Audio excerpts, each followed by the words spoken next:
When it comes to landscape photography, I feel like I've got a bit of credit to my name. I've won New Zealand Landscape Photographer of the Year, I've won plenty of awards, but when it comes to astronomical photography, I haven't really dabbled too much. I feel like I know quite a bit about it, but my experience in it is pretty lacking.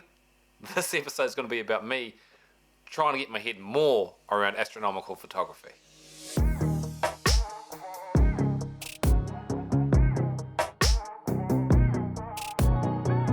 Before we dive into this video, I'd love to get your guys' opinion on which one of these three photos you feel looks best. They are all the same photo, just with a different edit. So photo 1, photo 2, or photo 3. So even if you don't watch the whole lot, if you can cast a vote for 1, 2, or 3 down in the comments below, I would really appreciate your feedback. So at the start of the year, I put quite a bit of effort, quite a few nights into trying to achieve an astro star trail photo I had planned for a little while. And in the end, it kind of fell apart, mostly due to a lack of knowledge. And see, I learned by just repetitively doing.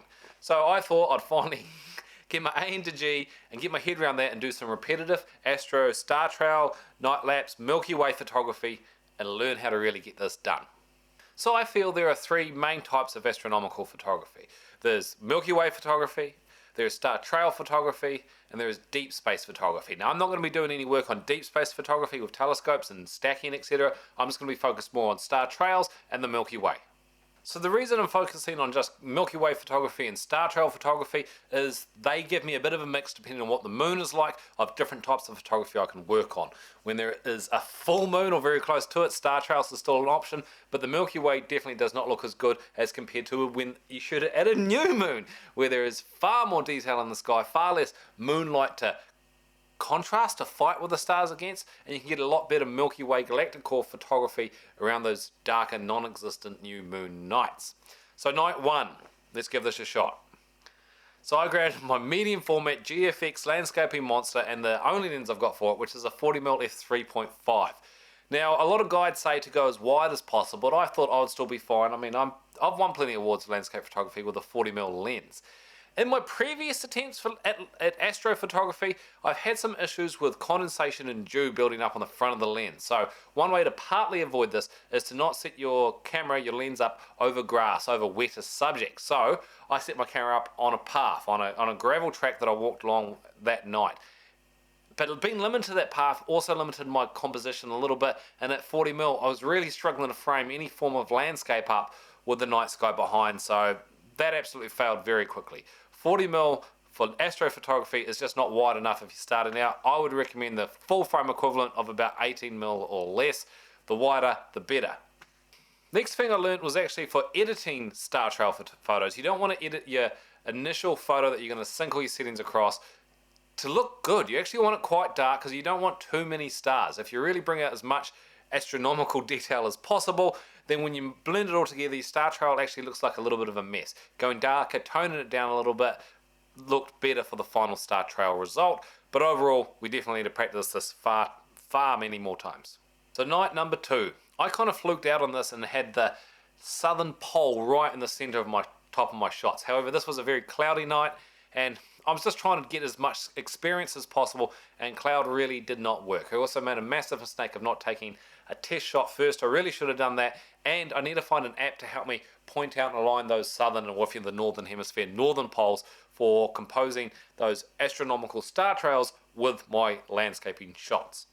So I felt like I've been getting a little bit too overconfident, so I decided to dial it back to basics for night number 3. For this photo, I set the XT4 out in the driveway, gravel driveway, no grass in sight, 10 to 24mm lens, f4, 30 seconds, ISO 3200, all the usual stuff, pointing it at my house, and I just left it going for several hours to see what the results were like. In the end, I do like having a bit more light in the foreground. One of my biggest peeves and dislikes about astronomical photography of all types is the landscapes can normally be quite a boring silhouette, and it's just relying on the Milky Way to give the photo some attention. I don't like that, but I'm going to work on that later on. In this case, the foreground is definitely not pretty in any way. The light's quite ugly, things aren't sharp, they aren't clean, they're very, very noisy, but overall, the stars blended together quite well. However, from still being out there for quite a while, just over gravel, I've still got a little bit of condensation. This is something I really need to work on. Right, so I needed a way to deal with this condensation, and I had an idea. I got an old sock, just like this here, cut the toes off it, stitched up the end so it didn't fray apart too much, folded it in half, and then put it over the lens like that, making sure none of this frilly bit sat in front of the lens. I then got some hand warmers. These you can get pretty cheap. They've got like a little coin in them. You just snap the little coin and they go hard like this, and they're meant to stay warm for about an hour. I then slip these in there, one on each side, a little bit lower because heat rises, and hopefully that would keep the condensation off the front element of my lens.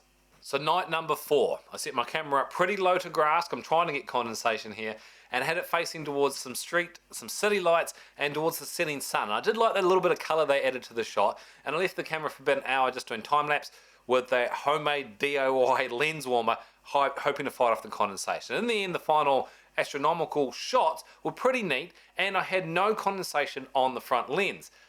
But maybe it's just because atmospheric conditions weren't suitable to producing condensation or dew, so I need to give this another test.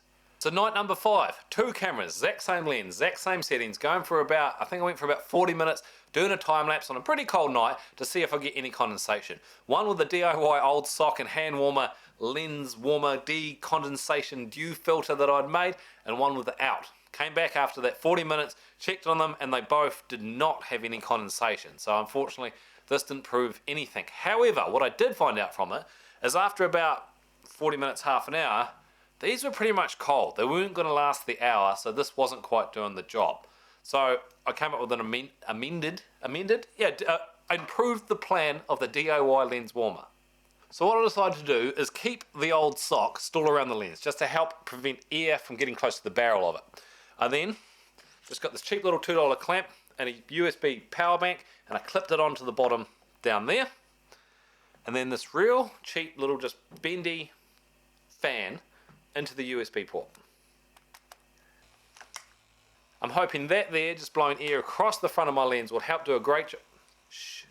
I'm hoping that there, just blowing air across the front of my lens, will do a great job of preventing condensation with the airflow, and hopefully the old sock will keep the rest of the barrel relatively normal as far as temperature goes.